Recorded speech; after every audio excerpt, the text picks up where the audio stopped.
বহুত কথাই এতিয়া সলনি হ'ল। তাই যে এতিয়া মাক হ'ল। শুই ভাল পোৱা ছোৱালীজনীৰ টোপনিবোৰ আজি এলাগী হ'ল। খাই ভাল পোৱা ছোৱালীজনীয়ে কি ৰান্ধিছে খবৰ নৰখা হ'ল।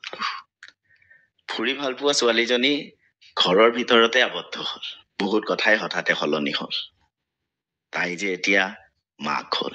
অভিযোগ অভিমানবোৰ মাতৃস্নেহত হেৰাই যায়। নতুন এটি আৱেগত তাই প্ৰায়ে হঠাতে ভাহি যায়। বিচাৰি পাওঁ পাওঁ হওঁতেই নিজকে কতবাৰ যে হেৰুৱাই তাই প্ৰায়ে হতাশাই আৱৰি ধৰে। অচিন এটি ভয়ে আমনি কৰে। তথাপি তাই চেষ্টা চলাই যায়। ধৈৰ্যৰ বাটেৰে আগুৱাই যায়। তাইক যেতিয়া লগ পাবা কণমানিটোৰ লগতে তাইৰো এটা খবৰ ল'বা। কণমানিটোক সাৱটি ধৰোতে তাইৰ মূৰতো হাতখন বুলাই আহিবা। যেতিয়া মৰমেৰে কণমানিটোক উপচাই দিবা সাহস দিয়া মৰম সনা হাঁহি এটি তাইৰ বাবেও থৈ আহিবা। কাৰণ সকলো কথাই এতিয়া সলনি হ'ল। তাই যে এতিয়া মাক হ'ল।